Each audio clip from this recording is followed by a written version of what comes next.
સ્થાનિક સ્વરાજની ચૂંટણી લઈને આજે ખૂબ જ મહત્વપૂર્ણ દિવસ છે, કેમ કે આજે મતદાનનો દિવસ છે। તેમાં જૂનાગઢના મેદરડા જે ગામની જે જિલ્લા પંચાયત છે ત્યાંના ઉમેદવાર અસ્મિતાબેન ઠુમ્મર દ્વારા આજે મતદાન ત્યાં કરવામાં આવ્યું છે અને તે બાદ તેમણે શું કહ્યું છે તેની વિગતે ચર્ચા કરીશું। નમસ્કાર, હું છું પ્રથમ મોદી, આપ જોઈ રહ્યા છો નિર્ભય ન્યૂઝ।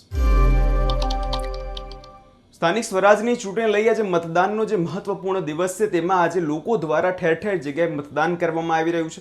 તેવામાં જૂનાગઢની જે મેદરડા ગામની જિલ્લા પંચાયત છે તેમના ઉમેદવાર ભારતીય જનતા પાર્ટીના અસ્મિતાબેન ઠુમ્મર દ્વારા આજે ત્યાં મતદાન કરવામાં આવ્યું છે।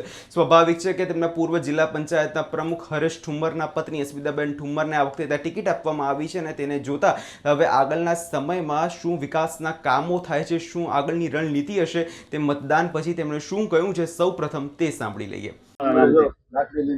મારું નામ અસ્મિતા ઠુમ્મર છે। 22 જિલ્લા સીટ ઉપરથી હું લડી રહેલી છું।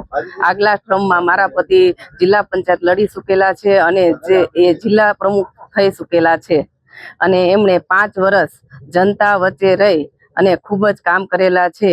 કોઈ કામ જો અધૂરા રહી ગયેલા હશે નાના મોટા તો એ હું અને મારા પતિ બંને મળીને કામ પૂર્ણ કરશું। આજનો માહોલ જોતા કેવું લાગે?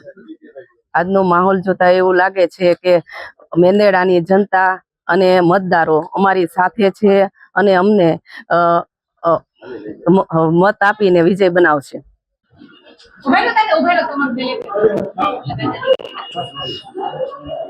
રેડી દાદા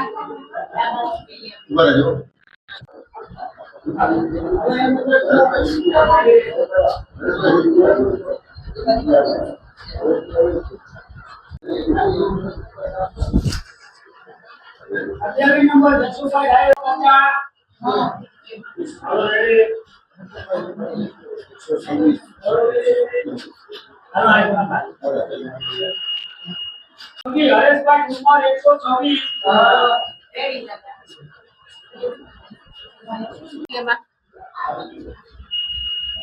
રેડી દાદા બાજુમાં હા બાજુમાં 655 છગનભાઈ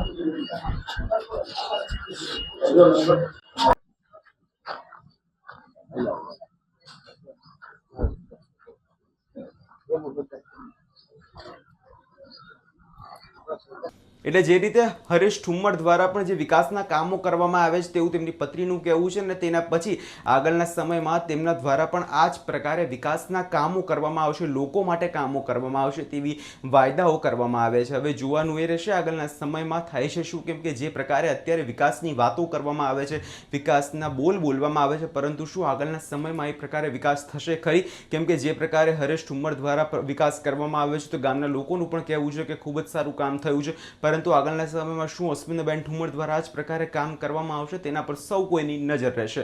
આ વિષયને લઈને તમારો શું અભિપ્રાય છે અમને કમેન્ટ કરી ચોક્કસથી જણાવજો અને અમારી ચેનલ નિર્ભય ન્યૂઝને લાઇક, શેર અને સબસ્ક્રાઇબ કરવાનું ભૂલશો નહીં।